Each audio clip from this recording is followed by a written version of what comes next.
자, 그런 제목으로 은혜를 나누려고 합니다. 오늘 본문을 보면 예수님의 소문이 아주 많은 사람들에게 퍼지게 되었습니다. 그 소문을 듣고 수많은 무리가 모여들기를 시작합니다. 자, 그들이 말씀도 듣고 예수님께서 선포하는 그런 진리의 복음의 말씀도 듣고 또 자기 병도 고침을 받고자 하여 몰려들기 시작합니다. 어떻게 보면 복음을 전할 수 있는 좋은 기회지요. 어떻게 보면 예수님이 누구신가를 알려줄 수 있는 기적과 이적을 보여줌으로 해서 내가 누구인가를 전할 수 있는 절호의 기회입니다. 어떻게 보면 드디어 내가 천국 복음에 관해서 또 내가 누구인가에 관해서 또 하나님의 뜻에 관해서 전할 수 있는 기회가 왔다라고 생각할 수가 있습니다. 오늘날로 표현하면 부흥이 된 거죠. 유명하게 된 겁니다. 많은 사람들이 찾아오는 걸 보면서 우리는 이제 나의 때가 됐다, 그렇게 생각할 수가 있는데 16절에 보면 예수님은 물러가사 한적한 곳에서 기도하셨다. 아니, 사람들을 만나줘야 되는데, 사람들에게 복음을 전해야 되는데, 기적과 이적을 통해서 하나님이 누구인가를 증명해 보여줘야 되는데, 성경은 오히려 반대로 물러가사, 이 물러갔다는 말은요 휘포코레오라는 단어인데 원어적으로는 떨어진다, 멀어진다, 사라진다, 뭐 이런 뜻이에요. 사람들로부터 떨어지는 거예요. 멀어지는 거예요. 떠나가는 거예요. 자, 그러면서 예수님이 하신 것이 뭐냐 하면 기도하셨다는 거죠. 기도하셨다. 자, 그렇게 보면, 자, 성경 복음서에 보면 예수님이 기도하는 모습을 여러 군데 우리에게 말씀해 주는데 특징이 있습니다. 예수님의 기도의 모습의 특징, 뭔가 한번 몇 군데를 찾아보면서 그 공통점을 한번 생각해 보려고 합니다. 6장, 누가복음 6장 12절 한 장을 뒤로 넘기시면 12절입니다. 이때에 예수께서 기도하러 산으로 가사 밤이 새도록 하나님께 기도하시고, 자 보세요. 기도하시고 13절에 밝음에 그 제자들을 부르사 그들 중에 12를 택하여 사도라 칭하셨으니, 그러면서 12 제자 이름들이 나옵니다. 여러분, 12 제자를 세울 때 예수님도 그냥 세우지 않고 뭘 하셨어요? 기도를 했어요. 기도를 하고 세우는 거예요. 자, 오늘 성경에는 어떻게 기도했는지 잘 나오지 않지만 그 기도하는 모습을 우리가 미루어 짐작할 수가 있습니다. 12절에 보면 기도하러 산으로 가자. 산으로 갔다는 것은 여러 명이 몰려서 갔다는 걸까요? 혼자 갔다는 걸까요? 아직 제자들이 세워지기 전이니까 혼자 기도하러 산으로 갔다는 거예요. 그래서 기도하고 나서 12 제자를 세웠습니다. 9장, 누가복음 9장을 봅시다. 18절입니다. 누가복음 9장 18절. 예수께서 따로 기도하실 때에 제자들이 주와 함께 있더니 물어 이르되 무리가 나를 누구라고 하느냐. 자, 여기 보니까 예수님께서 기도를 하시는데 어떻게 기도하냐 하면 따로 기도해요. 따로 기도한다는 것은 무리지어 기도한다는 거예요? 아니면 혼자 기도한다는 거예요? 혼자 기도해요. 그래서 의미적으로는 혼자 기도하시고 난 뒤에 제자들에게 예수께 묻더니 무리가 나를 누구라 하느냐. 그러니까 기도를 혼자 마치시고 이 질문을 제자들에게 하는 거예요. 자, 마태복음 14장.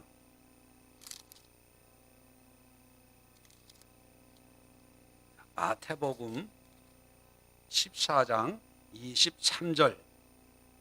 자, 오병이어의 기적을 일으키고 난 뒤에 23절에 보니까 무리를 보내신 후에 기도하러 따로 산에 올라가시니라. 저물매 거기 혼자 계시더니, 자, 오병이어의 기적을 일으키고 난 다음에 제자들은 배를 타고 갈릴리 건너 호수를 건너간 뒤 가는데 예수님은 혼자 따로 기도하러 산에 가셨다, 이렇게 기록을 하고 있습니다. 26장을 보면 우리 겟세마네 동산에서 기도하는 장면이 나오는데, 우리가 잘 알고 있는 것처럼 혼자 기도하러 간 것이 아니고 제자들과 함께 기도하러 올라가셨습니다. 36절에 보면 이에 예수께서 제자들과 함께 겟세마네라 하는 곳에 이르러 제자들에게 이르시되 내가 저기 가서 기도할 동안에 너희는 여기 앉아 있으라 하시고, 기도하는 모습을 우리에게 소개해 주고 있는데, 39절에도 보면 조금 나가사 얼굴을 땅에 대시고 엎드려 기도하여, 이런 걸 보면 제자들과 함께 베드로와 세베대, 야고보와 요한을 이 세 제자들 데리고 기도하러 가셨어요. 갔는데 예수님과 네 명이 같이 기도했습니까? 따로 떨어져서 예수님 혼자 기도했습니까?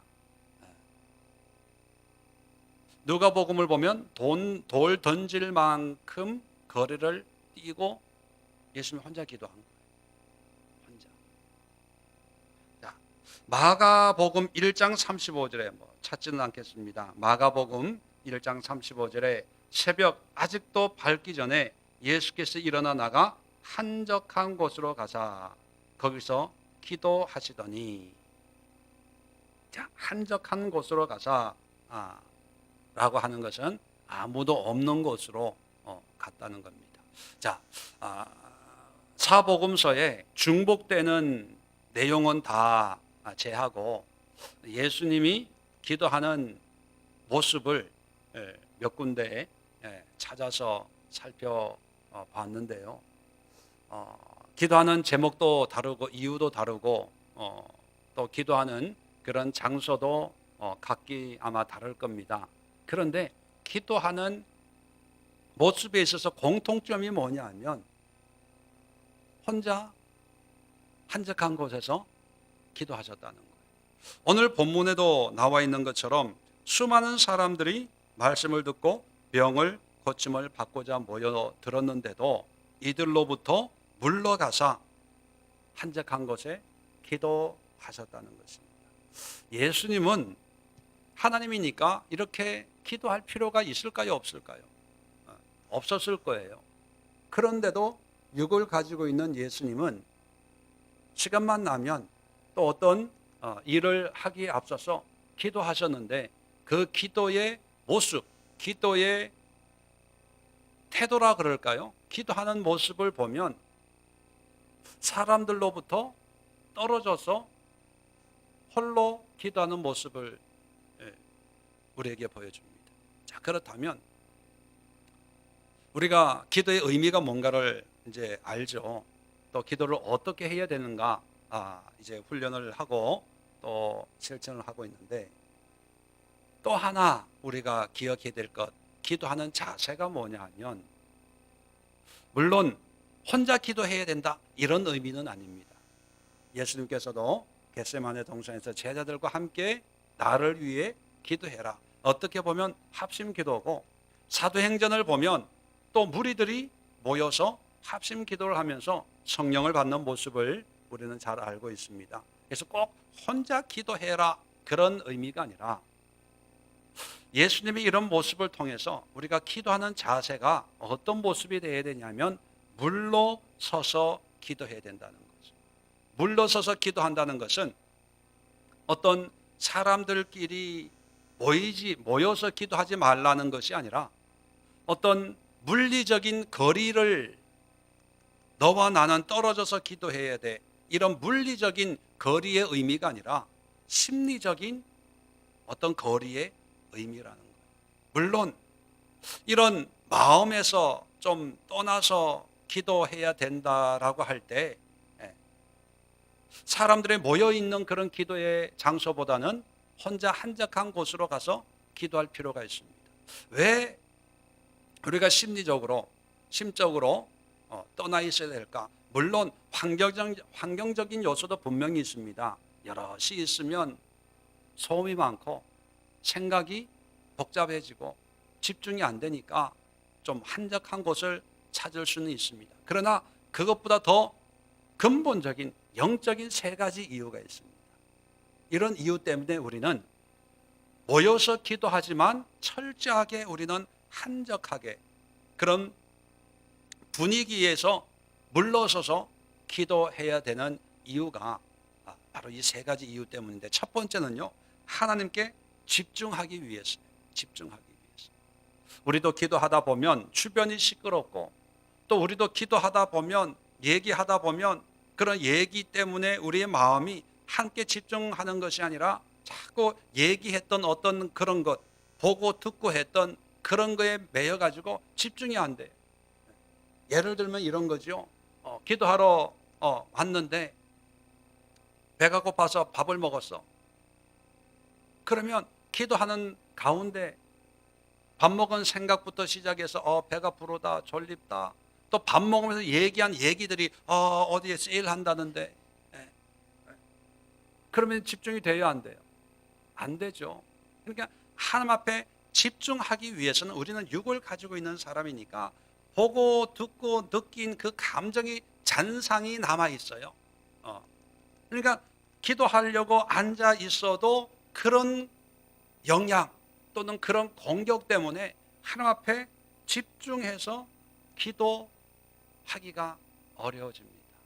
그래서 기도하러 왔으면 사람들이 있어도 거기에서 물러선다는 것은 떨어져서, 멀리 떨어져서 기도해야 될 이유가 바로 그거예요. 그 사람들이 싫어서가 아니고 그 사람들의 이야기가 소용없는 그런 이야기를 하니까 나는 저런 건 싫어, 그런 차원이 아니고 유익하지만 좋지만 하나님께 더욱 집중하기 위해서. 그래서 앞으로 기도할 때요, 교회 와서 기도하려고 왔어요. 근데 사람들이 모여 있어요. 그러면 인사할 필요 없어요. 왜? 그런 모임보다 누가 더 중요해요? 하나님이 더욱 중요하거든요. 그러니까 그런 모임이 있으면 모여서 얘기하는구나 라고 생각을 하고 그냥 하나님 앞에 그들과 따로 떨어져서 기도하는 거예요. 그렇지 않고 교회 왔는데 모여 있거든요. 반가워요 집사님 해서 커피 한 잔 마시면서 기도하는 순간부터 이제 하나님에 대한 그런 사모함이나 간절함보다는 그 대화에 빠져서 화제에 빠져 있다가 이제 기도하러 오면 금방 하나님 앞에 집중돼요, 안 돼요? 안 돼요. 한참 있어야 되고 애를 써야 되고 몸부림을 쳐야 돼요. 그래도 기도가 안 되면 뭐라고 표현하는지 아세요? 오늘은 기도가 안 되네, 집에 가자.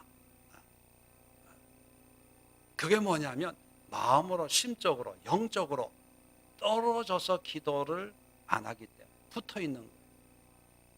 그러니까 앉아 있어도 아까 전에 얘기했던 거, 들었던 거, 봤던 거, 이런 것 때문에 집중이 안 되는 거예요. 예수님께서 수많은 무리들이 말씀을 사모하면서 오고 기적을 경험하려고 오는데 왜 그 마음을 왜 모르겠습니까? 예수님의 한 영혼을 천하보다 귀하게 여기시는 하나님의 마음인데 그들에게 복음을 전하기 위해서 예수님이 이 땅에 또 오신 분 아닙니까? 그런데도 왜 오늘 성경에 얘기하고 있는 것처럼 물러가서 한적한 곳에서 기도하셨을까요? 어떤 사역보다 더 중요한 게 뭐냐면 그 사역이 철저하게 하나님의 뜻으로 사역이 이루어져야 되거든요. 예수님이 말씀하시는 모든 말씀은 예수님이 자신의 말이 아니라 하나님 아버지의 말씀입니다. 그래서 병 고치는 것도 중요해요. 복음 전하는 것도 중요해요. 그러나 더 중요한 것은 하나님의 뜻에 합당한 그런 사역이 더 중요한 거예요. 그래서 목회도 신앙생활도 열심히 하는 것보다 더 중요한 것은요, 바르게 하는 거예요. 바르게. 바른 신앙, 바른 목회, 바른 삶의 모습. 그런데 우리는 바른 것보다는 뭐에 열심을 내냐 하면 최선을 다하는 거, 열심히 하는 거. 기도도 열심히 하고, 예, 좋아요. 근데 그 열심이 하나님께 집중되어서 하나님의 뜻 가운데, 하나님의 의도 가운데 하나님 앞에 쓰임받는 그런 우리의 모습이 되어야 됩니다. 그렇게 하기 위해서는 우리는 세상의 분주함이나 세상의 여러 가지로부터 멀리 물러서서 기도하는 훈련을 해야 된다는 것입니다. 두 번째 이유는 뭐냐 하면 우리의 기도, 자신의 기도에 집중하기 위해서. 오늘도 여기 보면 사람들은 예수님 앞에 뭔가 얻으려고 오는 거예요. 말씀을 듣고 병을 고치고 뭔가 요구하기 위해서, 필요를 구하기 위해서 오는데, 그러니까 예수님은 이들의 필요를 주는 사람의, 주는 입장에 있는 거죠. 복음을 주기도 하고 병을 고치기도 하는데, 그런데 문제는 뭐냐면 이 사람들의 질병과 사정과 형편과 이런 걸 듣다 보면 하나님께 집중을 해서 하나님의 말씀과 하나님의 뜻을 알려줘야 되는데, 사람인지라 그런 어려운 형편과 사정과 이런 거를 듣다 보면 나도 모르게 거기에 공감이 되고 동화가 돼요. 그러다 보면 어떤 문제가 생기냐 하면 내가 기도해야 될 기도의 제목은 온데간데 없고 그 사람들의 형편과 상황을 내가 공감을 해가지고 내가 그렇게 기도하기를 시작을 하는 거예요. 예를 들면 이런 거예요. 부부싸움을 했다고 가정을 합시다. 어떤 분이 부부싸움을 한 그 분이 교회에 와가지고 있는데 만났어요. 그럴 때면 그분이 이런 얘기 저런 얘기, 이런 얘기 저런 얘기, 남편이 이렇게 나를 힘들게 하고 이렇게 못 살게 굴고, 자, 그렇다, 그런 얘기를 들었어요. 자, 그러면 그분을 위해서, 그 가정을 위해서 기도를 만약에 한다면 내 기도는 누구의 입장에서 기도를 하게 될까요? 네, 말해준 사람 입장에서 기도하는. 왜? 그분이 말해준 걸로 내가 공감을 하고 그것이 내가 알고 있는 전부니까. 자, 그런데 그 사람이 말해준 것이 전부일까요? 아닌데 왜 그분 입장에서 기도해요? 왜? 내가 들었기 때문에 내가 이미 영향을 받는 거예요. 사실은 몰라요. 그분이 양자 대면을 하기 전에는 누가 옳고 그른지 몰라요. 자, 그럴 때는 우리는 하나님 이 편입니다, 저 편입니다, 뭐 이런 기도가 아니라 이 가정을 위해서 우리가 기도를 하고, 또 내가 기도해야 될 기도의 제목들도 있잖아요. 내가 가지고 온 기도의 제목을 그냥 객관적으로 기도를 해야 되는데, 어떤 문제 속에 내가 들어가는 순간부터 객관적으로 기도할 수 있는 균형감을 잃어버려요. 그래서 내가 친한 사람, 나에게 먼저 말해준 사람, 나에게 먼저 상황을 소개해준 사람의 그런 입장에 동화가 되어가지고 그 입장에서 기도할 때, 하나님, 아무개 집사님 남편이 회개하고 돌아오게 해주세요. 아니, 누가 회개해야 될? 물론 뭐 신앙생활 하는 집사님이 맞겠죠. 그러나 우리는 누구의 입장에서 기도하는 게 아니라, 기도는 뭐예요? 하나님의 뜻 가운데 하나님이 일을 하실 수 있도록 우리가 동력을 하는 의미가 또 있지 않습니까? 그럼 하나님 보시기에 이분과 이분은 어떤지 모르지만 하나님 이렇게 해주시고 또 이렇게 화목한 가정을 가꾸게 해주세요. 객관적으로 그렇게 기도해야 되는데, 그래서 문제 가운데 떨어져 있어야 객관적으로 볼 수 있는 거예요. 그런데 그렇게 안 되면 내가 문제 속에 들어가는 거예요. 운동 경기에 심판이 있죠. 심판이 뭐 권투나 뭐 이런데 심판은 경기를 하는 사람이 아니에요. 경기 밖에서 그 경기를 관리하고 감독해야 되는데 만약에 심판이 같이 싸워 그러면 경기가 안 되는 거예요. 공정해야 되는 거거든요. 그래야 바르게 기도할 수 있고 또 바른 응답을 받고 바르게 하나님을 섬길 수 있는데 이게 따로 떨어지지 않고 같이 얘기하다 보면 안 됐어요 집사님 어떻게 그럴 수가 이러고 나서 기도하면 하나님 글쎄요 이 인간 이랬대요 말이 됩니까 하나님 회개하고 돌아오게 해주세요 하나님 언제까지 이 고통 가운데 그 집사님이 이렇게 되는 거예요. 내 기도에 집중하기 위해서 또 내가 바른 관점에서 하나님 앞에 이 상황이나 여건과 물론 하나님의 모든 걸 아시지만 우리가 바른 그런 응답을 받기 위해서는 우리가 멀리 떨어질 필요가 있어요. 교인들과 상담을 하고 기도를 합니다. 자, 그럴 때 저 같은 경우에도 참 조심해야 될 게 뭐냐면 먼저 기도의 제목을 상담을 하는 사람의 이야기만 듣고 이 사람은 나쁜 사람이구나 이렇게 선입견을 갖는 게 무서운 거예요.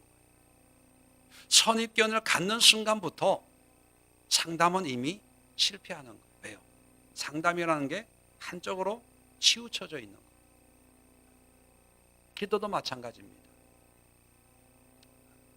물론 하나님이 알아서 하지만 듣고 응답하시겠지만 우리의 기도에 뭐 일거수일투족을 움직이는 분은 아니겠지만 우리가 기도할 때 하나님의 마음, 아버지의 마음 또 하나님께서 이런 문제를 통해서 하나님이 다루시려고 하는 그런 문제를 객관적으로 깨닫고 그런 문제들을 가지고 하나님 앞에 기도할 때 이게 밸런스가 맞고 균형이 잡히는 거예요.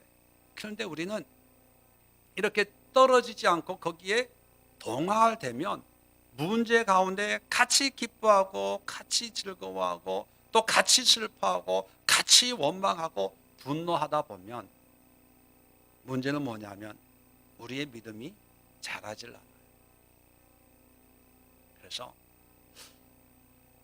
우리의 기도에 집중하기 위해서는 어떤 문제, 사람들, 환경으로부터 객관성을 유지하기 위해서 멀리 떨어져서 예수님처럼 물러가서 한적한 곳에서 기도할 필요가 있습니다. 세 번째 이유는 뭐냐면 받은 응답에 집중하기 위해서예요. 아까도 누가복음 6장에도 우리가 살펴봤지만 예수님께서 12제자를 채울 때 한적한 곳에 가서 기도를 하시고 그리고 12제자를 세웠습니다. 우리가 일반적으로 이렇게 말씀하면 무슨 일 하기 전에 먼저 기도하는 거야. 먼저 기도하는 거야 라고 우리가 이해할 수 있지만 그것보다 더 근본적인 문제는요. 떨어져 있을 때 하나님의 응답을 더 선명하고 분명하게 경험할 수 있습니다. 이런 거죠. 어떤 사람과 같이 상담을 하고 이야기하고 그 형편을 다 듣고 난 뒤에 기도를 해요. 자, 기도를 하면 아까도 말씀드린 것처럼 먼저 사정을 하소연하는 그 사람의 마음에 동화가 되어서 그 사람 입장에서 기도를 하면 자, 문제는 뭐냐면 하나님의 응답이라고 여겨지는 것이 어떤 모양과 모습이냐 하면 그분의 상담했던 하소연했던 그 사람의 입장에서 유익된 그런 모습이 하나님의 응답이라고만 여겨져요. 그러나 하나님의 응답은 우리가 원하는 대로 되어지는 게 아닐 수 있거든요. 그러니까 하나님의 응답은 이 하소연했던 사람에게 어떤 면에서는 예를 들면 오히려 책망하고 꾸짖는 그런 응답도 있을 텐데 우리는 거기에서 떨어지지 않고 연합이 되고 융합이 되는 순간 이 사람 편에 이루어지는 응답은 응답이로 여기고 반대로 다른 사람 상대방의 어떤 좀 유익한 유리한 응답은 응답이 아니라고 생각하는 거예요. 왜요? 이 사람은 나쁜 사람이라고 하는 그런 선 지식이 우리에게 이미 들어와 있기 때문에. 그래서 하나님의 응답이 치우쳐지는 거예요. 그리고 응답이 아닌 거를 응답이라고 여길 수가 있어요. 개인 사역할 때 우리가 이제 많이 훈련을 하고 개인 사역을 해야 되는 이유가 뭐냐면, 자, 개인 사역을 하면서 하나님이 주신 응답을 감동으로 기도 가운데 받은 그런 감동을 나누어요. 자, 어떤 경우에는 분명히 하나님께서 나에게 감동을 주실 때가 있습니다. 그죠? 그런 걸 나누죠. 근데 어떤 때는 긴가민가해. 그런데 어떤 사람이 나는 이렇게 감동을 받았습니다. 나는 이런 느낌을 받았습니다. 또 이런 생각을 하나님이 주시는 것 같아요. 그거를 듣잖아요. 그러면 들으면 그래, 나도 그런 것 같았어. 나도 그런 느낌이 아예 없지는 않았어. 뭐 이런 내적인 어떤 느낌이 발동이 돼가지고 나도 이러이러한 감동을, 이러이러한 느낌을 받았습니다. 이렇게 얘기할 때가 있어요.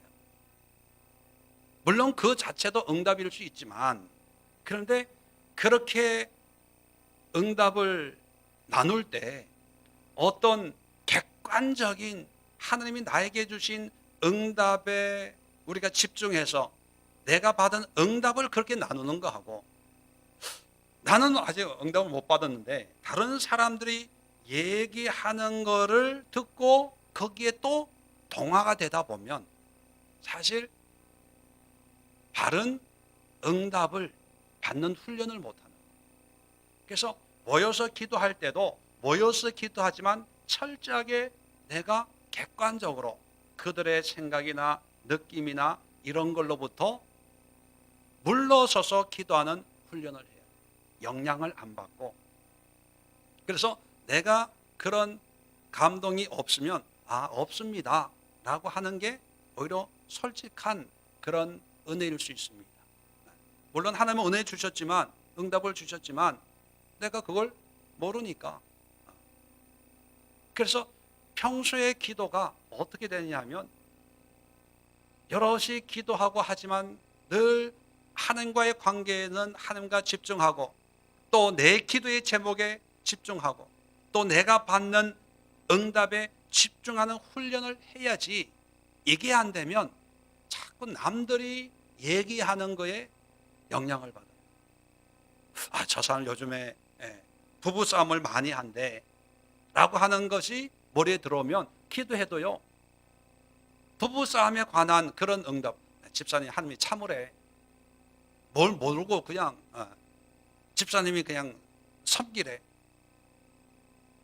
그것이 하나님의 감동으로 온 거면 괜찮지만 내가 들었던 어떤 지식에 의해서 그냥 내 스스로가 그 객관적으로 멀어 떨어져 있는 게 아니고 나도 모르게 그런 생각과 느낌 속에 공감 동화되고 있는 상태에서 받는 하나님의 응답은 그냥 환경에 연관되어 있는 그런 응답일 수 있다는 거죠. 그렇게 보면 바른 하나님의 음성을 들을 수가 없다는 거예요. 그래서 예수님도 바쁘고 분주한 사역을 하셨지만 철저하게 멀리 떨어져서 기도하는, 객관적으로 하나님과 1대1의 관계에 훈련을 하기 위해서 분주함 속에서도 사람들을 안 만나고 철저하게 외롭고 고독한 그런 기도 생활을 꾸준히 했다는 거예요. 그렇다면 오늘날 우리 신앙도 마찬가지입니다. 분명히 합심 기도가 필요해요. 연합해서 기도하는 게 분명히 필요합니다. 혼자 독불장군식으로 나는 너희들하고 안 어울리고 난 혼자 기도해. 이것이 또 문제가 될 수가 있는 거예요. 혼자 기도하나 연합해서 기도하나 상황과 환경에 따라서는 다르지만 그러나 혼자든 연합이든 중요한 것은 뭐냐면 하나님 앞에 관계를 회복하기 위해서, 집중하기 위해서 주변 사정이나 상황이나 여건이나 이런 환경으로부터 독립된 기도하는 훈련을 해야 된다. 그러기 위해서는 우리가 처음에는 함께 기도하지만 또 혼자 기도하는 그런 시간들을 만들어야 돼. 교회 와서 아무도 없는 그런 시간에 와서 기도하고 또 기도해서 받은 응답이 있으면 기회가 되면 또 여럿이 기도할 때,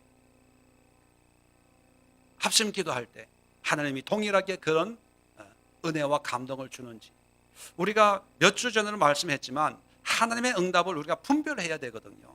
왜냐하면 아직 우리가 부족하니까, 연약하니까. 그런데 우리는 한 번 기도하고 받은 감동이면 그것이 하나님의 응답이라고 그냥 믿어버리는 순진한 신앙생활을 할 때가 있습니다. 그런데 여러분, 하나님의 뜻은 어제나 오늘이나 영원토록 동일한 것처럼 하나님의 응답은 하나님이 주신 것이라면 어떤 상황에서도 동일해요. 그 동일한 것을 우리는 점검할 수가 있어요. 내가 혼자 기도하고 이 기도의 제목을 또 함께 나누면서 기도하고 또 목사님이나 사모님에게 부탁해서 기도하고 이런 응답을 점검하는 훈련을 해야 되고, 그 점검하는 훈련은 하나님의 응답이 진짜냐 가짜냐 이것을 확인하는 차원이 아니고, 하나님은 진리죠. 문제는 뭐냐면 하나님에게 뭔가를 점검하는 것이 아니라 나를 점검하는 거예요. 응답을 받고 기도하는 나의 깨끗함을, 나의 정결함을, 나의 객관적인 그런 생각과 믿음을 점검하는 거예요. 나를 위해서 하는 거예요.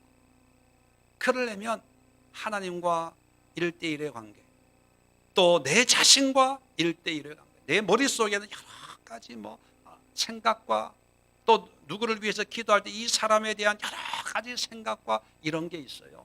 근데 그것을 다 물리쳐야 돼.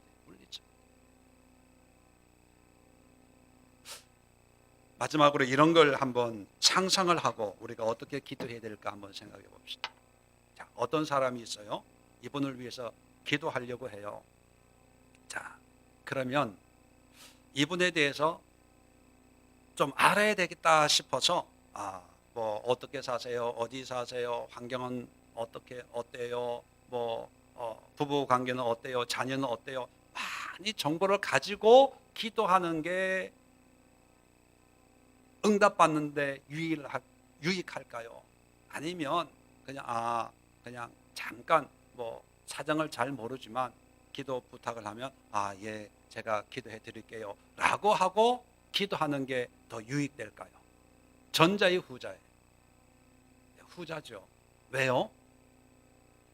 전자처럼 많은 정보가 있으면 더 자세하게 기도할 수 있잖아요.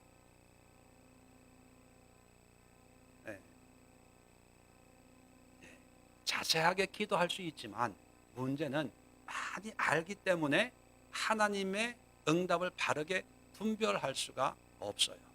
자꾸 치우칠 수 있으니까. 그럴 때는 그러한 상황에서 멀리 떨어져 서서 물러서서 기도해야 되는 거죠. 그 물러서서 기도한다는 의미 이제 이해가 되세요? 내가 가지고 모르는 사람 기도하기가 오히려 편해요. 감동대로 그냥 기도해주고 하니까. 근데 너무 알고 기도하면 나의 기도도 내가 알고 있는 지식에 의해서 하나님 이렇게 해주세요, 저렇게 해주세요 그렇게 할 수가 있고, 응답도 그런 쪽의 응답이 응답이고 다른 것은 응답이 아니라고 생각을 하고, 그리고 또 하나님의 뜻에 집중해야 되는데 어디에 집중하냐 하면 이 사람의 형편에 집중하다 보면 그냥 불쌍하고 안 됐고 마음이 아파서 그냥, 물론 사랑의 마음이지만 자칫 잘못하면 그게 동정심이 될 수가 있거든요. 그러다 보면 하나님의 마음을 우리가 가질 수가 없다는 거예요. 그래서 여러분, 결론적으로 이제 기도 훈련을 어떻게 하는가 하면 이제 물러서서 기도하는 거예요. 객관적으로 여러분의 가정의 문제도, 남편, 아내의 문제, 자녀의 문제도 내 자식이 내가 속을 썩이니까 얼마나 눈물로 기도하겠습니까? 그 영혼이 불쌍하니까. 그런데 그런 문제도 물러서서 기도할 수 있어요. 물러서서. 내 자식, 내 새끼가 아니라 객관적으로 물러서서 내 자녀를 바라볼 때 정말 이 아이에게 필요한 기도가 무엇이고 하나님이 이 아이에게 뭘 원하는지 알 수가 있어요. 그런데 엄마의 마음으로, 아버지의 마음으로, 부모의 마음으로 기도하면 기도의 내용은 똑같을 수밖에 없어요. 왜요? 부모가 자식한테 기대하는 게 뭐겠어요? 잘 되게 해주고 믿음 좋게 해주고, 하나님 절대로 치지는 마세요 하나님 말로 해서 잘 다 좋은 게 좋다는, 그게 뭐냐면 연합되어 있기 때문에. 예수님도 물러서서 기도하는 그런 기도 생활을 우리에게 보여주는 것처럼 기도가 하나님과의 관계에서 하나님의 마음으로 하나님께 집중하면서 정말 하나님이 이 문제를 통해 나에게 받고 싶은 기도의 모습이 뭔가, 그리고 그 기도에 하나님이 나에게 어떻게 응답을 주시는가, 이것을 냉철하게 객관적으로 하나님의 뜻 가운데 그것을 분별하기 위해서는 어떤 사실 앞에, 사건 앞에서 들어가지 말고 물러서서 그런 기도를 해야 하나님의 분명한 뜻을 분별해 나갈 수 있다 하는 것을 여러분 기억하시고, 오늘 이 시간 여러분 가지고 나온 기도의 제목들을 다른 어떤 선지식이나 선입견을 다 내려놓고 그 문제 앞에 한번 물러서서 기도하는 그런 훈련을 하시고, 또 그런 마음으로 이 시간 하나님 앞에 나갈 수 있는 그런 시간 될 수 있기를 주의 이름으로 축원을 드립니다. 우리 자리